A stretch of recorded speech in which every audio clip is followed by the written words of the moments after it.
Welcome back to another summer, another season of All Out Cricket's The Final Word. Fueled by Kookaburra Cricket, I'm here today with Phil Walker, who is the editor of All Out Cricket magazine. Good afternoon, Phil. Afternoon, Colo. Adam Collins is my name. We're at the Oval. This is where England cricket team are going to want to be at the end of their limited over season, that being the Champions Trophy. It's a big summer for England cricket, plenty of pressure. Home ground advantage hasn't always worked well for the England national side over the years, Phil. Certainly hasn't. Generally, it's just finals in world tournaments. It tends to go one way, and it's not good for the England side. 5 finals, 5 defeats, going all the way back to 79 at Lords.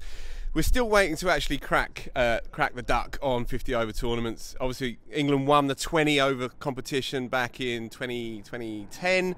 It's the one and only time we've ever won an actual world tournament. Now, this one is on home soil, and terrifyingly for all English punters, England are favourites with the bookies, and even allowing for a little bit of good old-fashioned jingoism and a bit of nationalism chucked in there. They're probably favourites for a good reason, and the good reasons are, in cast list order, Ben Stokes, Joe Root, Jos Buttler, Owen Morgan, Jason Roy, Alex Hales, Chris Wokes. I mean, there's some players there. For once in our lives, there's some players there. And not all of them are available for England's first hit-out, first run of the summer against Ireland in 2 limited overs internationals played over the course of the weekend. One in Bristol, then one at the home of cricket at Lords, about 10 kilometres up the road. Let's go to Bristol first. England were asked to bowl first. Ireland bowled play by Ireland to bat first in those sort of conditions, and England didn't miss out, did they? No, bowled on the one hand, foolhardy on the other. Really, it was dense, classically English, leaden skies. And Ireland, fair play to them, they won the toss, decided to have a bat, and they were duly skittled out in next to no time. I think 120 odd all out, 30 odd overs. England jumped straight back out there. They didn't even have a break, didn't even have time for lunch. And it was all done and dusted by about 2:30. So it was a pretty chastening experience for the Irish. And as per usual, there were quite a few obituaries written, and suddenly people are piling in on the notion of Ireland having any kind of claims to test status and even their ODI status being deigned to have been given a fixture over here in England. Well, a few traditionalists were kicking up a bit of a stink. 2 days later at Lords, in front of a sellout as well. It's worth pointing out that on a Sunday afternoon, it was an absolute sellout, and Ireland turned up. They turned up. They bowled solidly, tightly, with a little bit of spunk and a little bit of guts in there as well. And if it wasn't for Johnny Bairstow, who ran away with it with the bat in the last 10 overs, the final margin of defeat, which was 80 odd runs in the end, could have been even smaller than that. And Ireland did a lot of favours for themselves and for the Irish cricketing culture as well on that Sunday afternoon, and they turned up and gave a good account of themselves. Yeah, a bit to unpack from all of that. So first off at Bristol, we had Adil Rashid taking 5 wickets, and Joe Root a couple with the ball. He's becoming a bit of a dual threat. We'll come to that later when we arrive at Lords. With the bat, he made the easiest, breeziest 49 not out he'll ever make, certainly this summer, and Alex Hales also contributed a half century. At Lords, it was the big guns essentially did fire, didn't they? We saw Joe Root making 73. They put on 140 with his captain Owen Morgan, who made 76, and then Johnny Bairstow. He's a complicated character. Johnny Bairstow blasts 74, including 3 sixes at the end, but he will not be in the first choice side, will he, Phil? He won't at this stage. He's in the squad of 15 for the Champs Trophy, but he's not going to make that first 11. Owen Morgan said to me yesterday he knows his top 7 and it's not going to change. And when Stokes comes back from the IPL, having torn it up out there incidentally, he will slot right back in there. They will bring Moeen Ali back into the side, and then it will mean that Johnny Bairstow will be sitting on the bench. Not a bad bencher to have, to be fair. He's a fine cricketer. He's beginning to find his feet as well in international cricket, and beginning to believe in himself. And I think if he had a problem initially early doors in international cricket, it was that he didn't really back himself. He obviously had that record-breaking year last year with the bat. He catches pigeons behind the stumps as well. It's intriguing actually that they've gone with Sam Billings as their reserve team keeper, who's also in the 15, rather than Bairstow. So you have this scenario whereby you've got Jos Buttler as your first choice keeper, Sam Billings as your second choice keeper, and Johnny Bairstow as your third choice keeper, but he's your test keeper. So it's all a little bit upside down and back to front. But then these days, of course, your 50 over team is markedly different to your 5-day team, and England make a big virtue of that. You know, they're 2 very different formats, different skippers, different approaches. And you made a point of the IPL players coming back into the side, so that's Chris Wokes, Ben Stokes, and we're missing one, Josh Butler. Josh Butler. How can you miss the vice-captain, Josh Butler? Now, there's a bit of criticism around those three not coming back for the previous weekend, not being available for international duty. What did you make of that?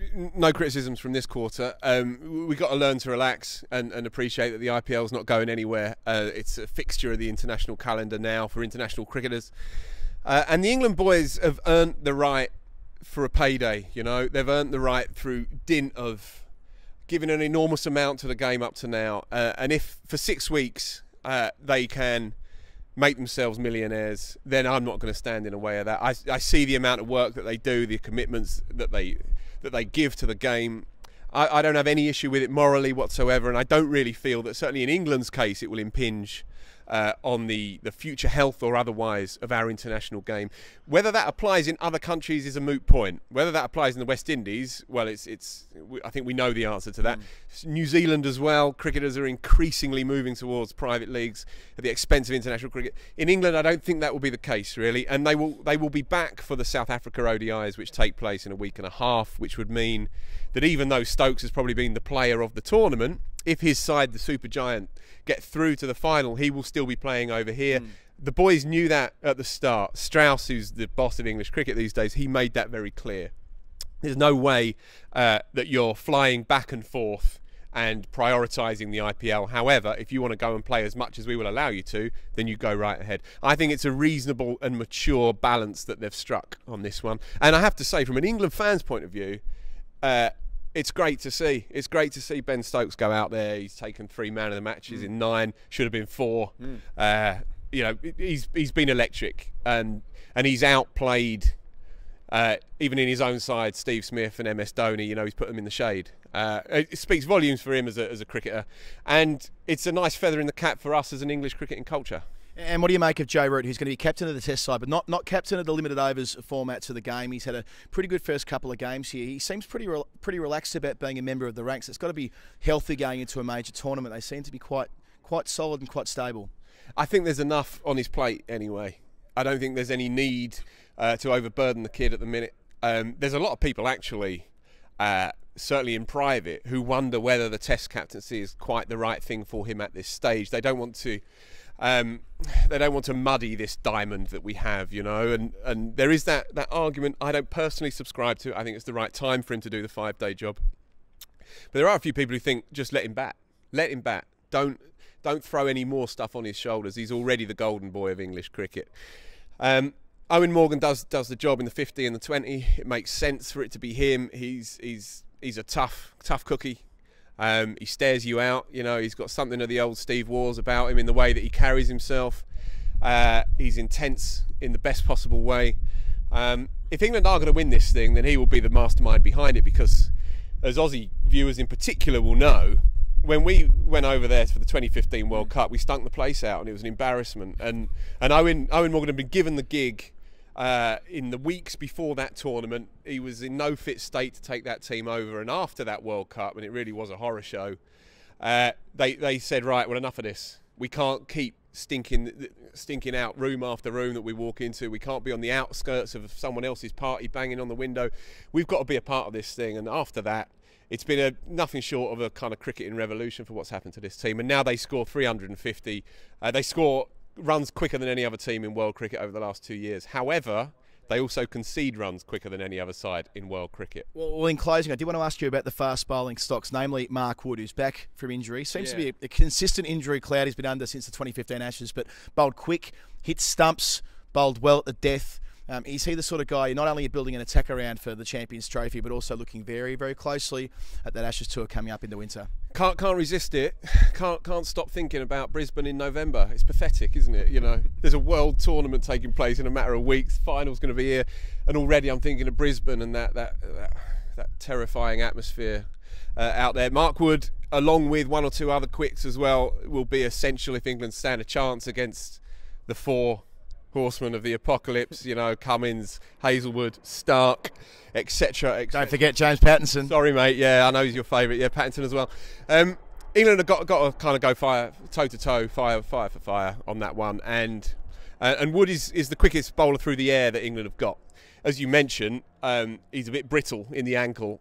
He's had 3 operations now on his ankle. However, the third and hopefully final one, the noises are that they've finally identified the problem. I mean, he was bowling for Durham with a broken foot in September last year, and he bowled 30 overs against Surrey with a broken foot.